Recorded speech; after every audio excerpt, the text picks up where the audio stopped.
ከሁለትና ሶስት ቀን በፊት መንፈስ ቅዱስ አንድ ነገር አሳይቶኝ ነበር። እሱ ምን ነበር? የኛ ሶሻል ሚዲያ ያለው ፕሮፋይል ፒክቸር ጥቁር ሲለብስ አይቼ ነበርና ጧት ስነቃ ወደዚህ መጠለስ ውስጥና ለራሳት ከብዶኝ የነበረው ላምሮዬ የቢሾፕ ይርኔን መሞት ተባረኩ።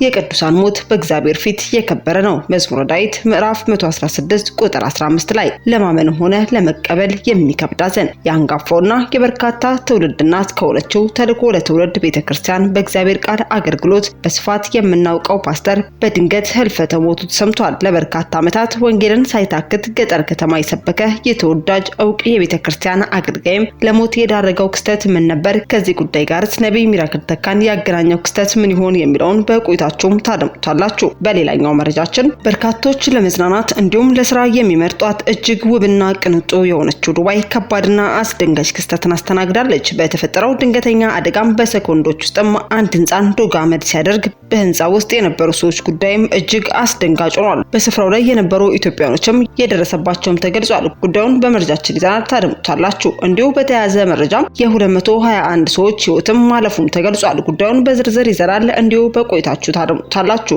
በሌላኛው መረጃችን ፓስተሩ በአገልግሎት ላይ ሳሉ መታገታቸው ተገለጸ። ታዋቂና በተለያዩ ስፍራዎች ላይ ተዘዋውረው ሲያገለግሉ የምናውቃቸው በአገልግሎታቸውም አንቱታን ያተረፉት አንጋፋው ፓስተር ባልተጠበቀ መልኩ መታገታቸው ተሰምቷል። ጉዳዩ ምን ይሆን? ይህ ያልተጠበቀ ክስተትስ የት አካባቢ ተፈጠረ? ይህ እገታ የፈጸሙትስ እነማን ይሆኑ? በአሁኑ ሰዓት ያሉበት ሁኔታስ ምን ይመስላል? የሚለውንም እንዲሁ በመረጃችን አካተን ይዘንላችኋል፣ ታደምጡታላችሁ። በስተመጨረሻም የኢትዮጵያ ወንጌላዊት ቤተክርስቲያን መካነ ኢየሱስ እንዲሁም መላው የወንጌል አማኝ አብያተ ክርስቲያናት በጋራ በመሆንም ህዝበ ክርስቲያን የወንጌል አማኝ ሁሉ ሊያደምጠው የተገባ አስቸኳይ መግለጫም ተላልፏል። ከፊት ለፊታችን ያሉትን ቀናቶች ወይንም ሳምንትን አስመልክቶም ለወንጌል አማኙ አስቸኳይ መግለጫ የተገለጸ ሲሆን ምን ይሆን የሚለውንም ልናስቀኛችሁ ወደን በመረጃችን ይዘንላችኋል። እስከ መረጃው ፍጻሜ አብራችሁን ቆዩ።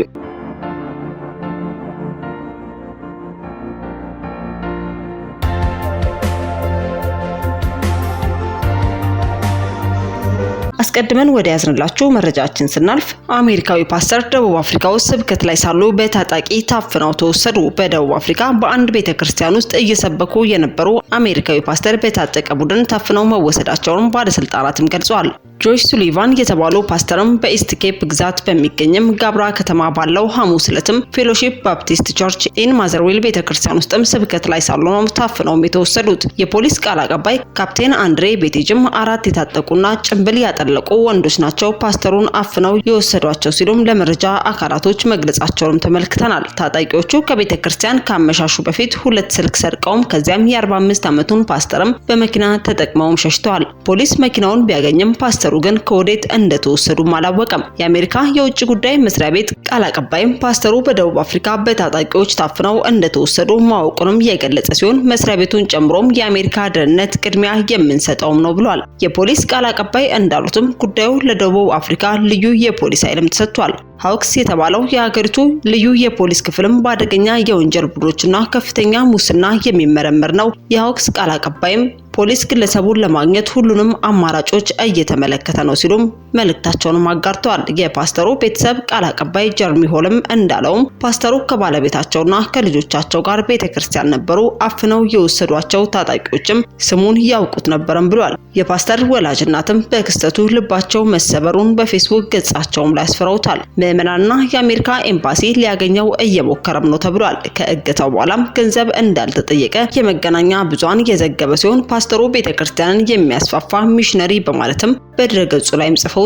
ወደ ደቡብ አፍሪካ ከቤተሰቦቻቸው ጋር ያቀኑት በአውሮፓውያኑ 2018 ሲሆን በዙሳ ቋንቋ አገልግሎት የሚሰጥ ቤተክርስቲያን መመስረትም ነበር ዓላማቸው። ባለፉት ዓመታትም በደቡብ አፍሪካ እገታ በ264 በመቶ መጨመሩንም የፖሊስ መረጃም አሳይቷል። ታዲያ አሁን ላይም በአጠቃላይ አንድ አሜሪካዊ ፓስተር በደቡብ አፍሪካ ግዛት ውስጥ መታገታቸው መገለጹን አድምጠን እኛም ልናደርሳቸው ወደድን። አስከትለን ወደ ያዝንላችሁ አዝንላችሁ መረጃችን ስናልፍ የቅዱሳን ሞት በእግዚአብሔር ፊት የከበረ ነው። መዝሙረ ዳዊት ምዕራፍ 116 ቁጥር 15 ላይ ለማመንም ሆነ ለመቀበል እጅግ የሚከብድ ሐዘን። የአንጋፋውና የበርካታ ትውልድ እናት ከሆነችው ተልኮ ለትውልድ ቤተክርስቲያን በእግዚአብሔር ቃል አገልግሎት በስፋት የምናውቀው ፓስተር በድንገት ህልፈተ ሞቱም ሰምቷል። ለበርካታ ዓመታት ወንጌልን ሳይታክት ገጠር ከተማ የሰበከው ይህ ተወዳጅና ዕውቅ የቤተክርስቲያን አገልጋይም ለሞት መዳረጉ የተገለጸ ሲሆን የልጆች አባትና ባለትዳር መሆኑም ተገልጿል።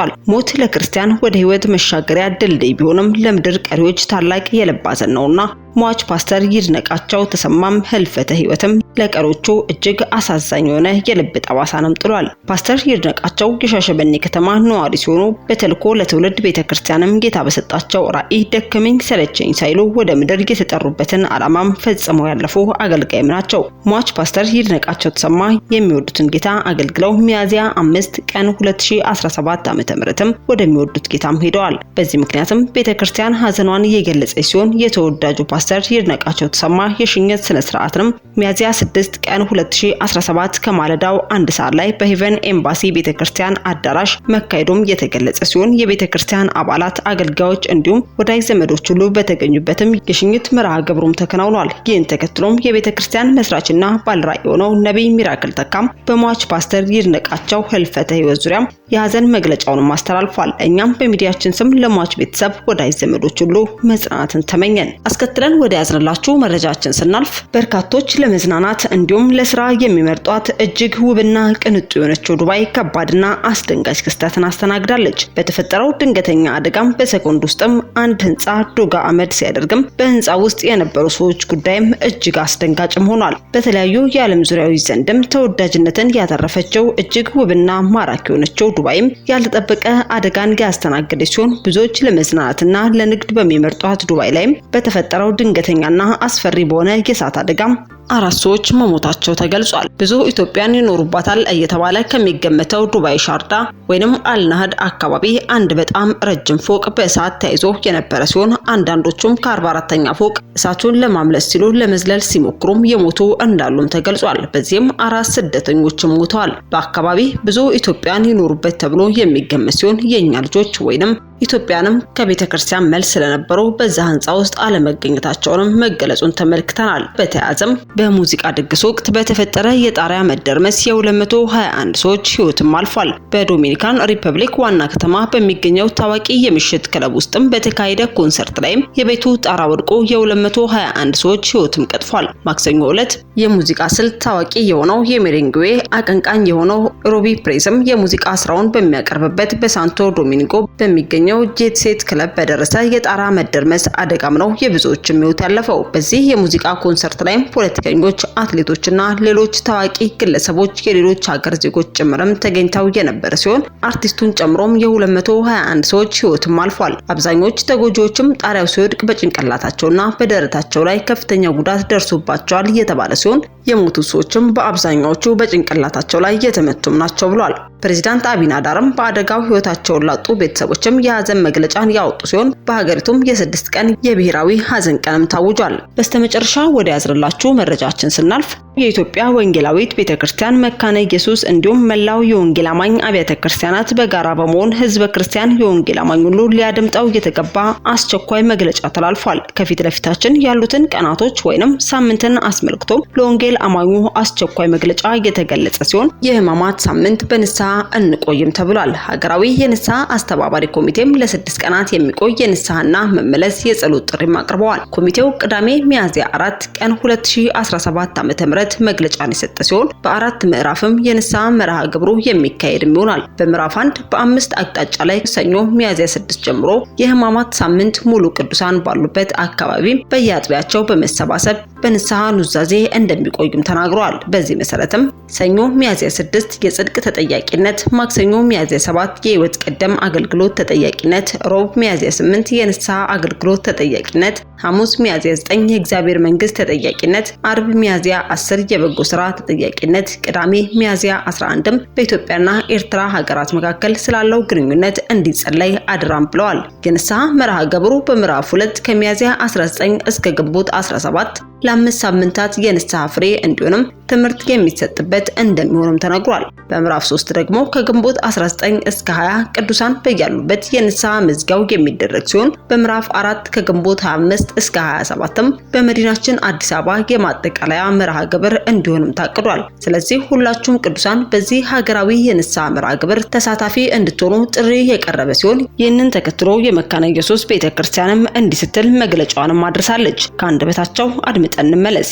በጌታ የተወደዳችሁና የተከበራችሁ የኢትዮጵያ ወንጌላዊት ቤተክርስቲያን መካነ ኢየሱስ ምእመናን እና የወንጌል አማኞች በሙሉ ከእግዚአብሔር ከአባታችን ከጌታችን ከኢየሱስ ክርስቶስ ጸጋና ሰላም ለሁላችሁ ይሁን።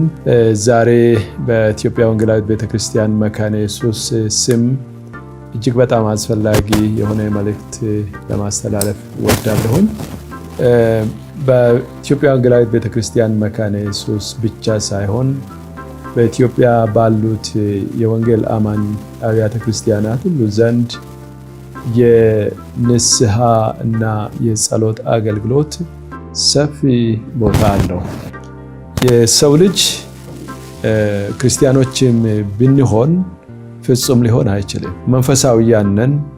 ነገር ግን ማንነታችን እስከ እድሜያችን መጨረሻ ወይም ደግሞ ምልአተ መንግስቱ እስከሚሆን ድረስ አብሮን ነው ያለው። በአስተምሮአችን ብዙ ጊዜ እንደምንናገረው ድካም ይፈታተነናል፣ ኃጢአት ይፈታተነናል። የማይፈለገውን የምናደርግባቸው ጊዜያት አሉ። የሚገባውን ደግሞ ማድረግ አቅቶን እርስ በርሳችንን እግዚአብሔርን የምናሳዝንበት ጊዜ አለ።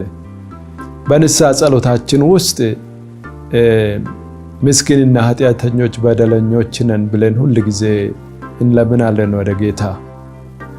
ከምንናገራቸው የንስሐ ጸሎት ቃላት መካከል አንዱ ባልንጀሮቻችንን እንደራሳችን አንተን እንዲሁም ደግሞ ባልንጀሮቻችንን እንደራሳችን እንዳልወደድን እናውቃለን እንላለን። ያን ብቻ ደግሞ ሳይሆን ማድረግ የሚገባንን ሳናደርግ ቀርተን የማይገባውን አድርገናል።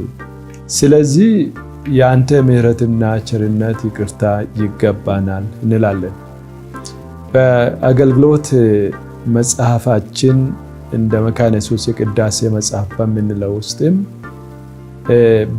ለጸሎት በተሰበሰብንበት ጊዜ ሁሉ የንስሐ ጸሎት እናደርጋለን። ከንስሐ ጸሎት ደግሞ ቀጥሎ የኃጢአት ስርየት እናውጃለን። ያ ደግሞ የወንጌሉ የተስፋ ቃል ነው። የወንጌሉን የተስፋ ቃል እናበስራለን ማለት ነው።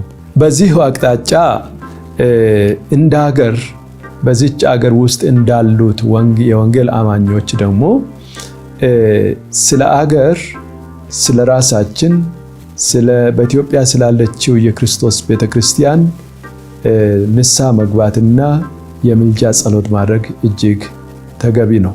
ከቅርብ ጊዜ ወዲህ በተለይ እግዚአብሔር በተለያዩ መንገዶች የንስሐና የምልጃ ጸሎት በኢትዮጵያ እንዲደረግ እያሳሰበን እንደሆነ እናውቃለን። በቤተ ክርስቲያናችን እንዲሁም በሌሎች አብያተ ክርስቲያናት ስለ አገር ንስሐ እንድንገባ፣ ስለ ቤተ ክርስቲያንም ንስሐ እንድንገባ ደግሞ ተሐድሶ በምድራችን እንዲሆን እግዚአብሔር በተለያዩ መንገዶች እያሳሰበን ነውና በዚሁ አቅጣጫ በኢትዮጵያ ደረጃ ከሚያዝያ 6 እስከ 11 በቤተ ክርስቲያን አባባል የሕማማት ሰሞን የምንለውና በእንግሊዝኛ ሆሊ ዊክ የሚባል በዚህ ጊዜ ልዩ የንስሐ ጸሎት ጊዜ እንዲሆን ቤተ ክርስቲያን ወስናለች። የኢትዮጵያ ወንጌላዊት ቤተ ክርስቲያን መካነ ኢየሱስ ከሌሎች አብያተ ክርስቲያናት ጋር በመሆን ይህንን አገልግሎት ለማካሄድ የትህትናና ራስን ዝቅ አድርጎ በእግዚአብሔር ፊት የመመላለስ የመቆየት ጊዜ አስባለች እና የኢትዮጵያ ወንጌላዊት ቤተክርስቲያን መካነ ኢየሱስ ምእመናንና ማህበራነ ምእመናን በያሉበት ሁሉ ይህንን የዘንድሮን የሕማማት ሰሞን ቀደም ሲል ከምናደርገው በተለየ መልክ በጾምና በጸሎት ብቻ እንድናስብ ጥሪ ለማድረግ እንፈልጋለን። የሕማማት ሰሞን በራሱ ልዩ የትህትና ሳምንት ነው። ጌታችን ኢየሱስ ክርስቶስ አምላክ ሆኖ ሳለ ሰው ሆኖ ሰው ብቻ ደግሞ ሳይሆን የሰው ልጅ አገልጋይ ሆኖ መከራን የተቀበለበት የሞተበት ሞትን ብቻ ደግሞ ሳይሆን የመስቀል ሞትን የሞተበት እና ፍጹም የሆነ ትህትናን በሰው ልጅ ፋንታ እኛ ሰዎች ማድረግ ያልቻልነውን ያሳየት ያልቻልነውን ትህትና ያሳየበት ሳምንት ነውና ይሄ የሕማማት ሳምንት በቤተ ክርስቲያን ትራዲሽን ወይም ደግሞ ልምድ ልዩ ነው። እግርን የአገልጋዮቹን ወይም ደግሞ የተከታዮቹን እግር ዝቅ ብሎ እስከ ማጠብ ያደረሰው ትህትናን ነው ጌታችን ኢየሱስ ክርስቶስ ያሳየው።